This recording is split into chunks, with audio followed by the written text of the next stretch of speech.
Hello there, welcome to Off the Press. It's still breakfast time right here on Plus TV Africa. I am Tokunbo Taiwo and this is today's edition of Off the Press.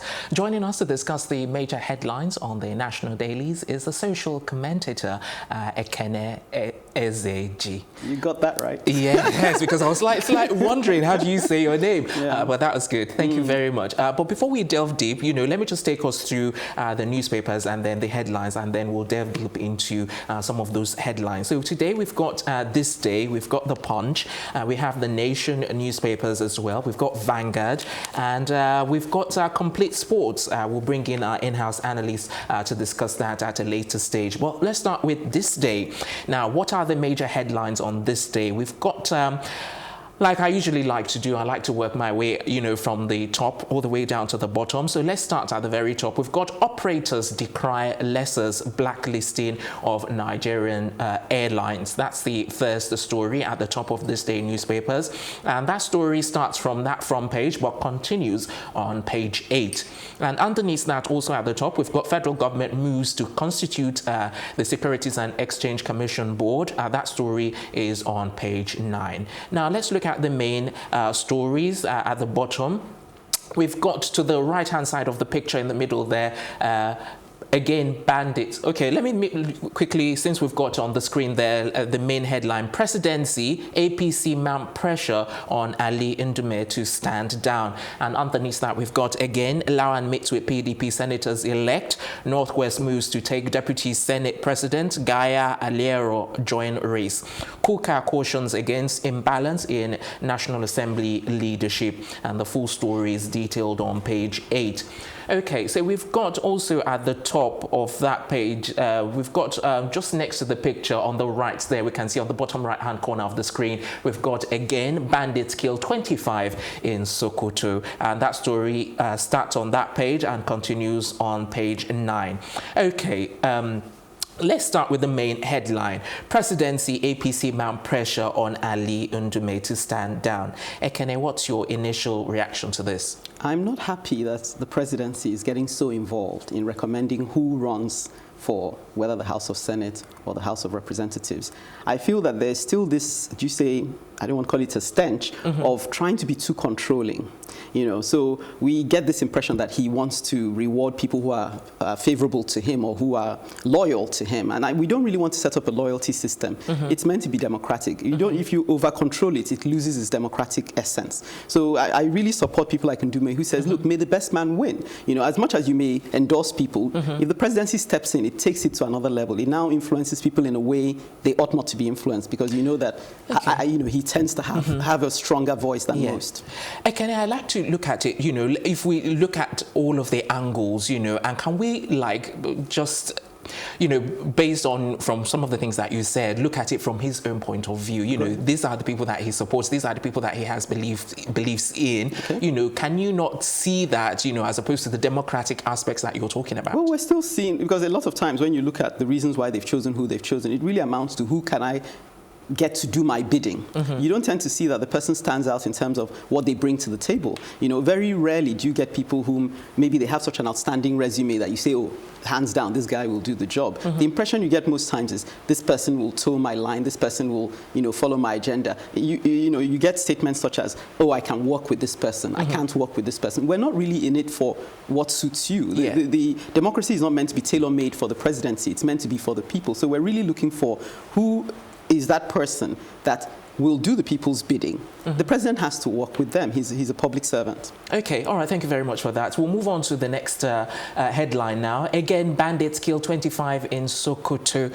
Okay, so this is another horror story. We've been hearing this sort of killings that have been taking place over the whole country, but this is taking place in Sokoto now, and they kill another 25. That's not good news. No, it's not. And even less encouraging is when you hear that, again, it looks like I'm bashing the president, but I don't intend to, that he's alarmed. Why are you alarmed? We want to now hear, rather than statements made about, oh, how alarmed he is, how this will never happen again, let's hear what you're actually doing. We know when they had the uprising some years back in the southeast, we immediately had Operation Python Dance. What are you doing to stymie, to grab this thing at the jugular and snuff it out? We want to hear those actions you're taking. Surely that can't be too difficult to do. That will allay people's fears more than coming out and say, well, I'm alarmed that this happens, and yet it's happening over and over again. What to me is slightly more surprising is that President Buhari's government came into power on the back of people's discouragement that the Goodluck administration were not doing enough to deal with insecurity. Now insecurity seems to be a major issue again, and so we haven't really gotten what we wanted when we brought him into power.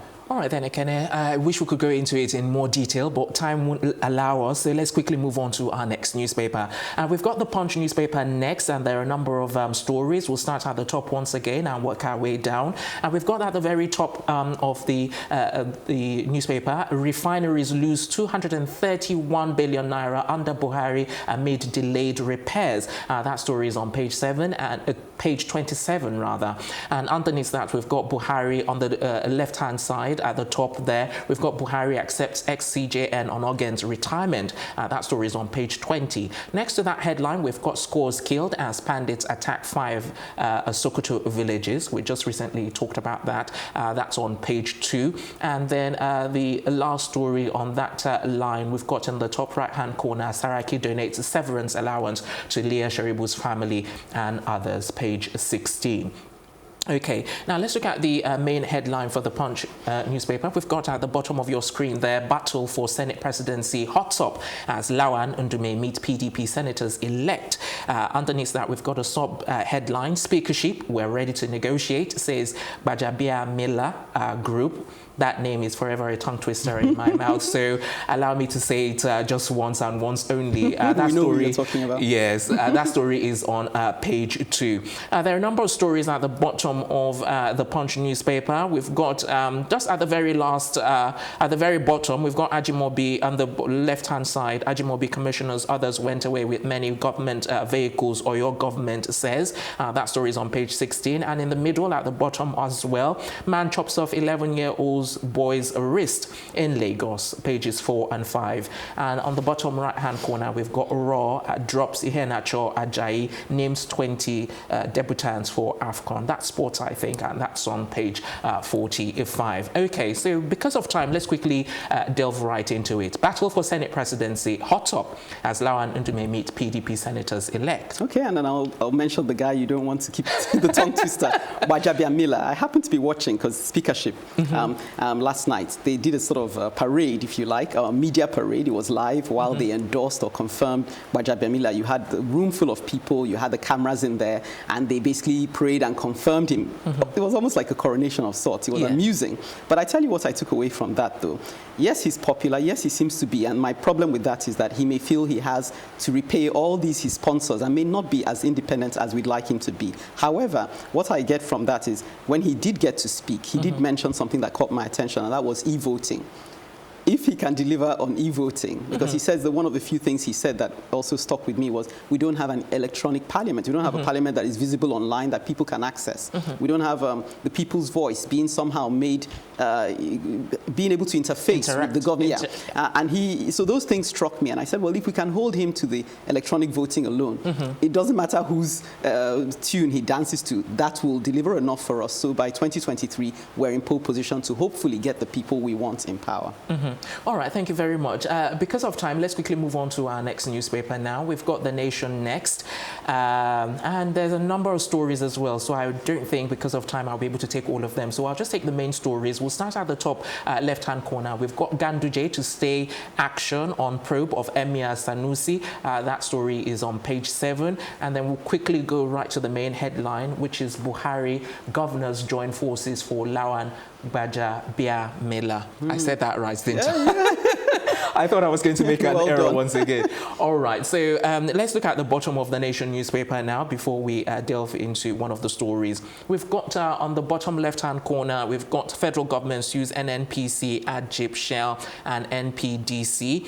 And we've got the main picture there. Ronaldo leads Portugal to Nations League glory, page 7. There are a number of stories on the right-hand side as well, but because of time, we need to delve deeply into our main headline. Buhari governors join forces for Lawan. Yes, I mean, because I want to talk on Ganduje a little bit, I'll just make a statement, since we've talked on the Senate presidency coming up, by tomorrow the vote to be being cast. I just feel that this time around, there seems to be a lot of interest in what's going on with this 9th Assembly, and that's positive, considering a lot of us were disillusioned by the way the elections fared. We're still not put off. We still want to know enough, so that there's a hunger to get information on this particular story, and that's why there's a lot of information coming out. However, I do stay with the people, and I like to stand with those who say, look, endorsements don't necessarily translate to voting. So let's see how that pans out. I know we're all still, it's still fresh in our minds, the saga that took place 4 years ago. Yeah. So people are wondering what drama will take place tomorrow, and we're looking forward to that. Very quickly on the Ganduje saying no to action, he's staying the action on the emir.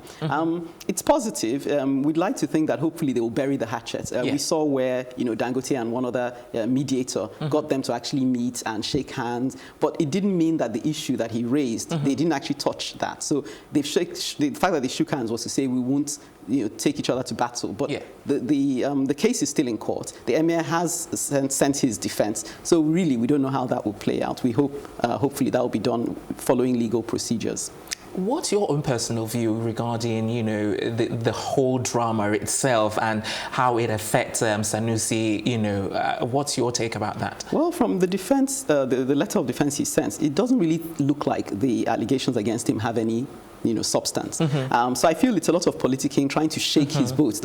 Even when they were doing the mediation, Ganduje seemed to be suggesting to him that, well, you have more to lose than I do. So there was a sort of veiled threat there. Someone saying this was your life ambition for you, such that you even refused to accept, to run for presidency. So you better be careful, essentially, because I can take this from you. I'm happy about that particular saga because it said it looked like Ganduje was going to abuse power just to get what he wanted. And the fact that the court stopped him from doing that, for me, is victory for democracy.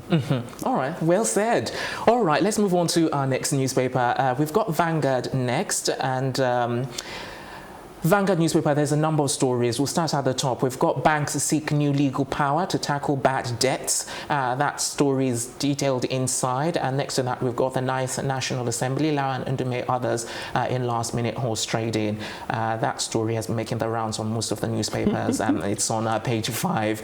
The main headline is at the bottom of your screen there is Yoruba elders to Buhari on insecurity. Fire service chiefs rejig security setup now.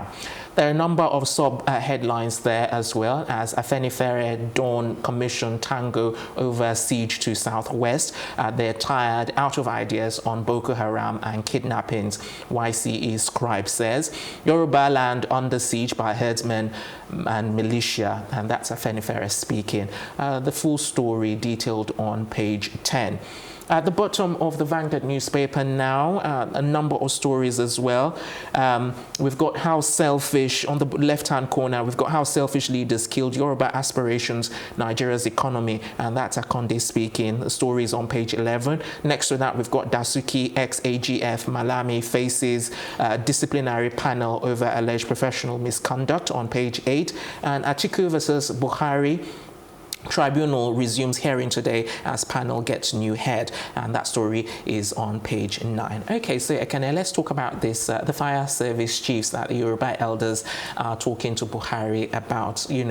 They're also talking about the service chiefs to be fired and that for him to rejig the security setup now. Yes. And you talked about that earlier as well, so maybe you want to expound on that? Yes. Yeah, I mean, again, when you were reading it, it struck me how, and I'm sure this is what a lot of people feel, you get more headlines that have to do with, either Yoruba or Igbo or Northern. So there's still a very divisive element, in a lot of the news that we're dealing with now, and that's troubling of itself. Yes, the line of reasoning seems to be correct. Rejig. suggests to me that, yes, you may not have enough resources. We may not be able to pour resources into this area, but we can do something creatively to make it effective. And I think really, if I were in the position of the president's position, I would do everything in my power to reassure people that I'm for them. I think a lot of what people are looking for is reassurance that you have. So security is not just the apparatus you put on the ground, it's their confidence in you. So a lot of things may not have happened to the, but the anticipation of that makes people feel insecure. So security is two-pronged. What you're actually doing and the impression of what you're actually doing. And I think the presidency hasn't done enough to reassure people that he's for them and that he'll go all out to make sure that irrespective of who is the offender, they'll be brought to justice. That is the reason we still have this sense that the house is on fire. What do you think he should do, though? Because they are saying he should fire the service chiefs, he should rejig the security setup now. And we've been hearing from, a lot of our analysts that have come on the program actually say the same thing over and over. In fact, not just our analysts, but also the people, the community as a whole feel that he has not really done much and should be doing more than, he has actually set out, to do. So what do you think he should do in your own opinion? Well, that's interesting. The fact that you are even from here able to say, look, I'm getting the impression that a lot of people want this done. He should be out getting a sense of what people want, responding to that. So, this is, I'm for you. Gives us, what is it that is really troubling you? You want this done. This is, why do you feel like this? So his people should be out there, trying to get a feel of what the public opinion is. That, sorry to cut him, but do you think that's his usual style? It's not, but I'm telling you that if he doesn't change his style, he's for change after all, then something is going to go, seriously wrong. Do you think he cares, though? Because this is his second term. He's almost... I think, the impression you get with him, and when you speak to people who claim to be close to him, is that he's one of these silent workers. He tends to do more than he's able to, articulate. But I think he needs to change things slightly. Even if he can't be the voice of reassurance, he should get someone who actually makes people feel that something is being done. So rather than having a media chief who is not able to give people that sense of assistance, find someone else who will, because people need to have that assurance. Even if you're not going to outright, I know it's probably not his style to just because you say fire service chiefs, I'll fire service chiefs. He wants to make people know that he's nobody's puppet. At least begin to investigate those service chiefs. Give a sense of objectivity. Look, people are alleging that let's go into this. Let's have a thorough investigation into this. So if I then find something, it's not that I've gone after you like a witch hunt. This is what the process demands. Okay, Ekene, I want you to sort of look at this from a different angle now. We talk about the president, we talk about the presidency, we talk about, leadership from the top, and that, and we all seem to blame him. With him. Yes, so, but I'm thinking, what about the community as a whole? Let's say, for example, he does all of those things that all of the analysts that have come on this show, including yourself, have said.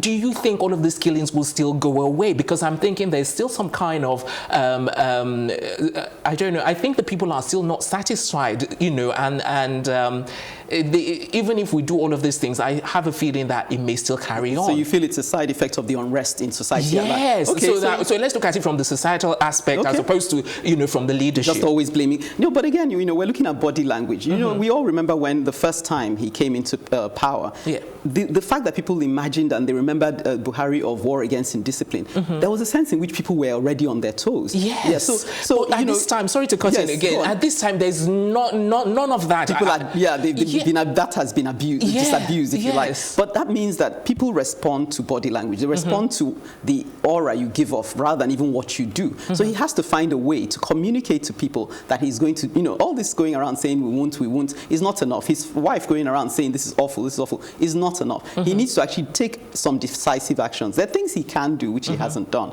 The fact that people feel that he has a bias towards the Fulani headsmen, he needs to make sure he makes it clear that he's on nobody's side. So if there's a case against Fulani headsmen, he needs to go after it like a dog after a bone. He mustn't let people get the impression that he has any favorites here, because that would be dangerous. Yeah, but I think you've still not answered I'm talking about from the people's point of view. From the people's point of view. Yes, but I'm saying that the two are linked. That if people got the impression from him, because it's the body language, people are going around, you see, the reason why I come in is that you're still linking it to him. It has to be. Unfortunately, I can't really see how you can sever the two. If people got the impression from the top that he was a no-nonsense guy, people wouldn't fool around. It's a bit like if you have a class teacher in the classroom, that is, the students, even when the teacher is out of the classroom, will not fool around in the class.